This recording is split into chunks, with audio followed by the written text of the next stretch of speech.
भारतानं आपण बघितलं तर आधीपासूनच सर्व जे आंतरराष्ट्रीय समूहातील राष्ट्र आहेत त्यांच्यासोबत बातचीत केली आहे आणि जे ऑपरेशन सिंदूर राबवलेलं होतं ते कशा पद्धतीनं फक्त दहशतवाद्यांना टार्गेट करण्यासाठी त्यांचे ठिकाणं संपवण्यासाठी होतं याविषयी सुद्धा स्पष्टीकरण भारतानं ऑलरेडी दिलेलं आहे। हे सगळं करून सुद्धा भारतानं स्पष्टपणे सांगितलं होतं की पाकिस्तानच्या कोणत्याही लष्करी चौकीवर कारवाई केली नाही किंवा लष्करावर कारवाई केलेली नाहीये, तर फक्त आणि फक्त टेररिझमला संपवण्यासाठी ऑपरेशन सिंदूर राबवलंय आणि त्याची सुरुवात कुठून झाली हेही सांगितलंय। पहलगाममध्ये जे झालं होतं त्याचा एक प्रकारे बदला घेतलेला होता। दरम्यान आणखी एक मोठी अपडेट समोर येते। भारताने सियालकोट बाजवा या ठिकाणी हल्ला केल्याची माहिती आहे।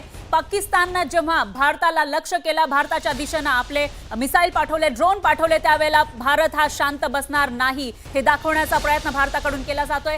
सियालकोट असेल किंवा बाजवा या ठिकाणी भारताकडून हल्ला करण्यात आला आहे। सियालकोट थोडा आतमधला परिसर आहे, तर पाकला चोख प्रत्युत्तर भारताकडून दिलं जात आहे। आम्ही शांत बसणार नाही, हा नवीन भारत आहे आणि जर तुम्ही आमच्यावर हल्ला करण्याचा प्रयत्न कराल तर आम्ही तुम्हालाही धडा शिकवू, हा संदेश भारताच्या माध्यमातून दिला जातोय। आणि त्यासाठी सियालकोट असेल किंवा हा जो दुसरा बाजवा परिसर त्या ठिकाणी भारतानं चोख प्रत्युत्तर पाकिस्तानला दिलेला आहे। जरी पाकिस्तानचे जे ड्रोन आलेले होते भारताच्या दिशेने ते उधळून लावलेले आहे भारतानं, दरम्यान भारतानं पाकिस्तानचे 3 विमान पाडल्याची माहिती सुद्धा समोर येते आहे। 3 विमानं पाडलेली आहेत, याचाच अर्थ त्याच्यामध्ये एक F-16 आहे, त्याच्यानंतर 2 JF-17 ही जे जेट विमानं असतात ती सुद्धा पाडल्याची माहिती समोर येते। हे जे 3 विमानं आहे भारताच्या दिशेने आलेली होती आणि त्यांना पाडण्यामध्ये भारत हा यशस्वी झालाय। प्रशांत लीला रामदास आपल्याला अधिक माहिती देतील। प्रशांत, मोठं यश, 3 विमानं पाडली आहेत, F-16 आणि 2 JF-17, काय माहिती? बरोबर आहे। खास करून जर बघितलं आपण तर जी माहिती पुढे येते त्यामध्ये 2 JF-17 आणि 1 F-16 आपण पाडलेला आहे। भारतीय लष्कराने हे मोठी कारवाई केली आहे, शॉटडाऊन केलं आहे सगळ्यांना। महत्त्वाचं म्हणजे भारताच्या दिशेने हे रवाना झाले होते, पण त्यांना त्याच्यावर थेट भारतीय लष्कराने लक्ष केलं आणि पाकिस्तानचे 2 JF-17 आणि सोबतच 1 F-16 हे विमान पाडलेलं आहे आणि भारताच्या सीमेच्या पूर्वी त्याला पाडण्यासाठी भारतात घुसण्याचा प्रयत्न होता, पण हा पूर्ण जो प्रयत्न हाणून पाडलेला आहे भारतीय लष्कराने। भारतीय हवाई दलाचं जे सिस्टम आहे आणि ज्या भारतीय सिस्टमात जर बघितलं आपण ज्या पद्धतीने माहिती मिळते, साधारणतः भारताने ज्या पद्धतीने सगळे सिस्टम उभे केलेले आहे, खास करून भारतीय लष्कराला मदत करण्याकरता हवाई दलाने टेक्निकल एअर डिफेन्स यंत्रणा सज्ज केल्या आहे। आकाश असो, आकाशची मिसाईल प्रणाली तयार केलेली आहे, सोबतच शत्रू पक्षाच्या हवाई धोक्यांना प्रत्युत्तर देण्यासाठी लष्कर सध्या मोर्चा सांभाळला असून हवाई लष्कर अचूक आणि वेळेत कारवाई करण्यात येत आहे। यासाठी जर बघितलं आपण विविध प्रकारचे यंत्रणा, आकाश असो, त्यानंतर सुदर्शन चक्र असो, यासारखे यंत्रणा तैनात केलेल्या आणि या यंत्रणेच्या माध्यमातून अशा प्रकारची कारवाई केली आहे। भारतीय लष्कर हे जर बघितलं आपण तर भारतीय लष्कराने L-17 एअर डिफेन्स गन लावलेले आहे, चिल्का AD गन लावलेले आहे, JU-23 नावाचे गन लावले आहे, पिसोरा गन लावले आहे, आकाश लावले आहे, मिसराम लावले आहे, अत्याधुनिक S-400 सिस्टम ज्याला सुदर्शन चक्र समजलं जातं, हवाई टार्गेट करणारे ते निष्प्रभ करणारे सगळे ऑपरेशन सुरू आहे। त्यामुळे भारतीय लष्कर पाकिस्तानच्या एक पाऊल पुढेच आहे। अच्छा, पाकिस्तानच्या कोणकोणत्या भागांवरती आतापर्यंत हल्ल्याची बातमी मिळतेय, माहिती कळतेय? यावर चर्चा आहे ज्ञानदा। सियालकोटमध्ये भारताच्या वतीनं हल्ला करण्यासाठी प्रयत्न सुरू आहे आणि त्या भागामध्ये काही बॉम्बस्फोट झाल्याची माहिती पुढे आलेली आहे। कराचीमध्ये काही ठिकाणी बॉम्बस्फोट झाल्याची माहिती पुढे आलेली आहे, लाहोरमध्ये काही ठिकाणी बॉम्बस्फोट झाल्याची माहिती पुढे आलेली आहे। पण या संदर्भात भारतीय लष्कराने अजूनही कन्फर्मेशन दिलं नाही। ज्या पद्धतीने माहिती मिळते, पाकचे सगळे 2 अटॅक जे आहे ते आपण हाणून पाडतोय। भारताचा प्रयत्न असा आहे की खास करून जर बघितलं आपण तर या सगळ्यांमध्ये अत्यंत महत्वाचं आहे की भारतीय लष्कराच्या वतीनं कुठल्याही प्रकारे सर्वात पहिले हल्ला करण्यात येणार नाही अशी भारताची भूमिका आहे आणि याच भूमिकेसाठी अमेरिकेने देखील पाठिंबा दिलेला आहे। त्याचमुळे हे अत्यंत महत्वाचं आहे की भारत साधारणतः जर बघितलं तर 10 मिनिटं अमेरिकेच्या नेत्यासोबत देखील त्यांची चर्चा झालेली आहे, टेलिफोनिक चर्चा झालेली आहे। या सगळ्या पार्श्वभूमी अत्यंत महत्वाचं आहे की आर्मीच्या वतीनं स्पष्ट करण्यात येत आहे भारताच्या वतीनं कुठलीही मोमेंट हे पाकिस्तानच्या दिशेने नाही असं स्पष्टपणे आर्मीने स्पष्ट सांगितलं आहे। या संदर्भात नुकतंच आर्मीच्या वतीने खुलासा करण्यात आला आहे की भारताने कुठल्याही प्रकारची मोमेंट ही पाकिस्तानच्या दिशेने केली नाही।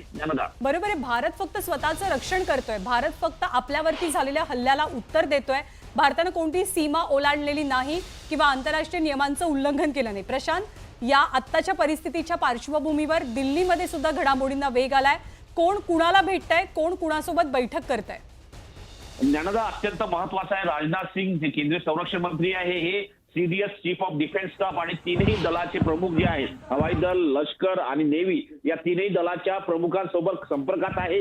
थोड्याच वेळापूर्वी माहिती आली होती की पंतप्रधान नरेंद्र मोदी यांना राजनाथ सिंग यांनी संपूर्ण जी देशात परिस्थिती आहे, देशाच्या सीमा भागात जी परिस्थिती आहे, त्या संदर्भात सगळे प्रयत्न सुरू आहे. आणि त्यांनी ज्या पद्धतीने हा सगळ्या घडामोडी आहे, यामध्ये सगळ्या घडामोडीवर लक्ष ठेवून आहे पंतप्रधान छोट्या छोट्या गोष्टींचं रिपोर्टिंग घेत असल्याची माहिती पुढे आलेली आहे. आणि या सगळ्या पार्श्वभूमीवर अत्यंत महत्वाचं हे आहे की थोड्याच वेळापूर्वी राष्ट्रीय सुरक्षा सल्लागार अजित डोवाल हे पंतप्रधान नरेंद्र मोदींना भेटायला गेल्याची माहिती पुढे आलेली आहे. आणि या संदर्भात त्यांचं संपूर्ण लक्ष वॉर रूम मध्ये असल्याची माहिती देखील पुढे आलेली आहे. ज्ञानदा, मध्यंतरीच्या काळात काही एक मिनिटापूर्वी तासापूर्वी असं कळलं होतं की जेव्हा जैसलमेरमध्ये F-16 पाडलेलं भारताने पाकिस्तानचं, तेव्हा मुवमेंट सुरू झालेल्या आहेत. तर कुठे सैन्याच्या हालचालीची माहिती मिळतीये का? ज्या बातम्या येत आहेत त्यामध्ये तथ्य कितपत आहे की भारतीय सैन्यानं सुद्धा आता मुवमेंट सुरू केली आहे? या संदर्भात आर्मीच्या वतीनं स्पष्ट करण्यात आलं आहे की no movement tanks other side. पाकिस्तानच्या दिशेनं कुठल्याही प्रकारची रणगाड्याची मुवमेंट नाही असं स्पष्टपणे सांगण्यात आलं आहे. आणि ज्याही संदर्भात अशी बातम्या येत आहेत त्या बातम्या स्पष्टपणे त्याने स्पष्ट केलं आहे की या बातम्या खोडसाळ आहे. आणि त्यांनी स्पष्ट केलं आहे की कुठल्याही प्रकारची भारताची रणगाड्याची मुवमेंट ही पाकिस्तानच्या दिशेने नाही, हे नुकतंच आर्मीने स्पष्ट केलेलं आहे. त्यामुळे असं म्हणावं लागेल, जो पाकिस्तानच्या दिशेने जे हल्ले होत आहे भारतावरती, ते सर्व हल्ले भारतीय लष्कर आणि भारतीय सीमा दल जे आहेत ते सगळे त्यांच्या एकमेकाच्या संपर्कात राहून ते सर्व हल्ले परतून लावत आहे. सध्या भारताचं जे धोरण आहे, आम्ही हल्ला करणार नाही, आमच्यावर जर तुम्ही हल्ला केला तर आम्ही त्यांना जोडणार नाही.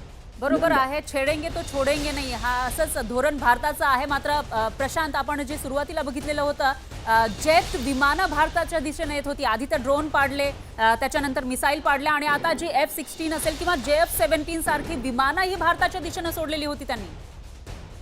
भारताच्या दिशेने पाकिस्तान नेहमीच कुणकुणी करत असतो.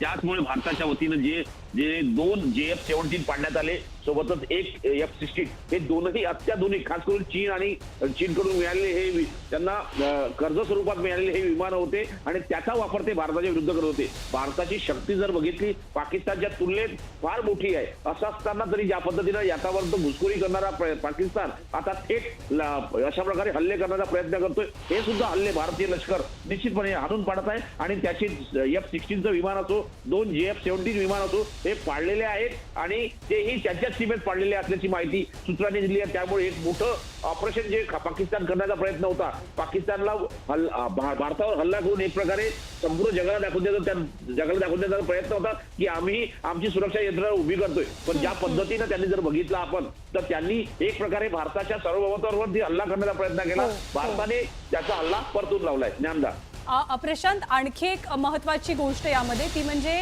आंतरराष्ट्रीय पातळीवरती आता घडामोडींना सुरुवात झाली आहे. एस जयशंकर यांनी युरोपियन युनियन सोबत चर्चा केल्याचं कळतंय. जयशंकर यांनी म्हटलंय की भारत प्रत्येक हल्ल्याला सडेतोड उत्तर देणार. इराणचे परराष्ट्र मंत्री आज भारतात होते. एस जयशंकर यांच्या विधानामध्ये गर्भित अर्थ दडलेला होता. त्यांच्याशी बोलताना व्हेरी व्हेरी स्ट्रॉंग ऍक्शन, जर पाकिस्ताननं काही आगळीक केली तर भारताकडनं सुद्धा तोडीस तोड